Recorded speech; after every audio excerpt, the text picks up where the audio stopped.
Mesmo sem fazer uma grande atuação, o Flamengo cumpriu a sua obrigação e venceu o Sport por 2-0 no Estádio da Cidadania, em Volta Redonda. O Maracanã está passando por uma obra lá, o Flamengo mandou o jogo na Cidade do Aço. Não foi uma partida brilhante do Flamengo, mas foi uma partida que ele se impôs desde o início, parecia até um treino, um coletivo de luxo. O placar de 2-0 não disse que foi o jogo, porque o Flamengo merecia vencer por muito mais, tantas foram as chances desperdiçadas, e era notável ver a tentativa dos jogadores em servir o Pedro, que foi escalado desde o início no lugar do Gabigol poupado, e não conseguia fazer o gol, Pedro. Finalizava, tal, mas não conseguia, a bola espirrava na defesa, não conseguiu, mas não precisou, porque o Flamengo já havia feito a sua parte. Dominou o jogo praticamente inteiro, teve 2 gols anulados, tudo, foi bem superior. O Bruno Henrique fez 1-0 logo aos 10 minutos de partida, um cruzamento do Arrascaeta da esquerda, o Bruno Henrique de cabeça fez 1-0. Aos 18, o João Gomes, na jogada de participação coletiva, chutou para fazer 2-0, mas o gol foi anulado porque o Isla, que participou da jogada no cruzamento final, estava em posição de impedimento. O segundo gol só saiu no primeiro minuto do segundo tempo, um chute do Everton Ribeiro, chutou torto, ele recebeu da direita, chutou torto, a bola rebateu, um carambolou na zaga lá, entrou, 2-0 Flamengo, e a partir daí foi apenas o Flamengo tentando fazer gol. Teve uma jogada aos 11 minutos que o Zé Welles acertou o travessão, chutou, a bola pegou uma curva, o Diego Alves defendeu com o pé, subiu, pegou no travessão, o Isla chutou. Foi a única jogada de perigo do Sport o tempo todo. E aos 14 minutos, quem entrou no Sport fazendo a sua estreia, no lugar do Thiago Neves, que fez nada em campo, foi o Hernanes, o Profeta, que é pernambucano, está fazendo a fase final de sua carreira, voltando agora ao estado natal, estreando com a camisa do Sport, que é o time do coração dele, mas não foi capaz de impedir nada. O Sport é um time condenado ao rebaixamento, um time muito fraco, dificilmente escapará da queda, e já está na zona de rebaixamento, com os resultados dessa tarde. Então não conseguiu impedir, o Flamengo só ficou aquele negócio do Pedro tentando fazer gol. Ele teve um gol anulado, bem anulado, aos 45, ele estava ligeiramente impedido, aquela coisa milimétrica, mas estava impedido, o VAR existe para isso. Tentou fazer, não fez, o Flamengo, mas de qualquer forma o Flamengo tem 2 jogos a menos, foi para 27 pontos. O horizonte dele, se ele ganhar os 2 jogos que ele tem a menos do que os líderes, é ficar a 4 pontos do Atlético, vice-líder. A 4 pontos, passando o Palmeiras. Mas para isso ele tem que ganhar os jogos. E são jogos contra o Atlético Paranaense e o Grêmio. Então vamos ver como é que ele se comporta nesses jogos. Ele não pode pensar em perder ponto aí também não, senão ele vê o Atlético fugindo aí. O Galo está indo embora e o pessoal está ficando, né? Outro que fez uma boa participação na rodada de domingo foi o Corinthians, em sua melhor exibição no Campeonato Brasileiro, jogando na Neoquímica Arena, ganhou do Ceará, o que não é fácil, o Ceará é um adversário difícil, bem armado, por 3-1. Né?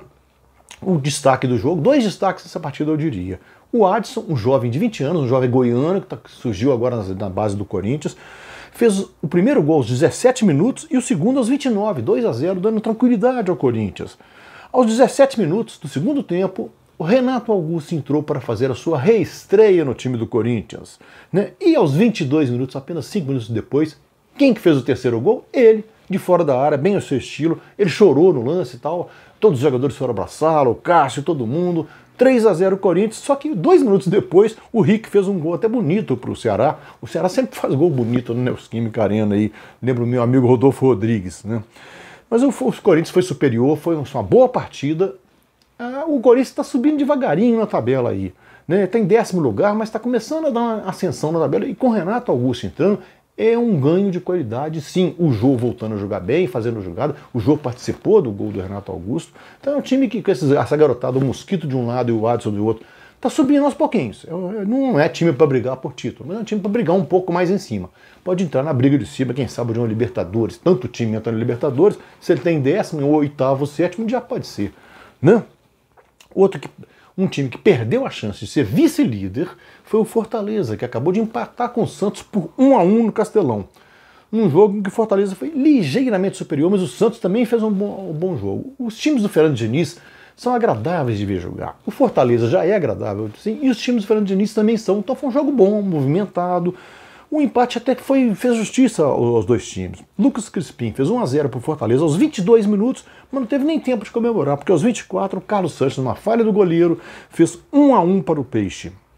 O Fortaleza acertou uma bola no travessão aos 30. Aos 25, o David, que tinha entrado no segundo tempo, fez um gol, mas foi anulado aos 25 do segundo. Aos 38, outro gol anulado do Pikachu para o Fortaleza. Tentava com tudo para chegar a essa vice-liderança a 4 pontos do Atlético, né?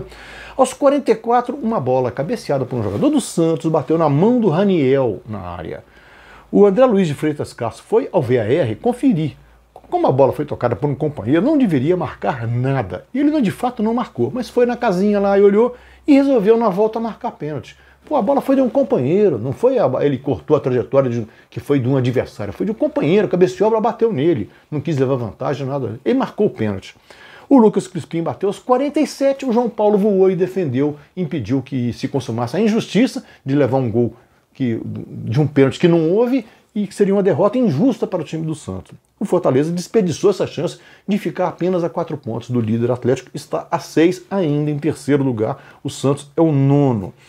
Um time que está caindo pelas tabelas aí, é bom observar, é o Bahia. O Bahia perdeu de virada em casa para o Pituaçu por Atlético Goianiense, né? Que foi ultrapassado, o que já está em 7º lugar na tabela. Gilberto fez 1-0 para o time baiano, aos 25 de jogo, mas aos 15 do segundo, aos 9 do segundo, Zé Roberto, bom jogador esse Zé Roberto, empatou e aos 15 o João Paulo virou. Eu acho que vai sobrar para o Roger Machado. O Bahia tem caído de rendimento, sempre sobra para o Roger Machado nessas condições.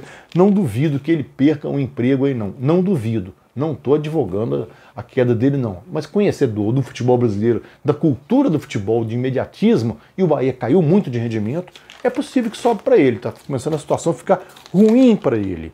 E outro jogo que terminou agora também, Cuiabá 1, Atlético, o Atlético com TH, Paranaense 0. O Cuiabá saiu da zona de rebaixamento, foi para 16º, puxou o Sport para lá. Só que ele pode voltar amanhã, porque joga América Mineiro e Chapecoense. Dependendo do placar aí, se o América vencer, pode ser que ele volte nesse jogo na segunda-feira.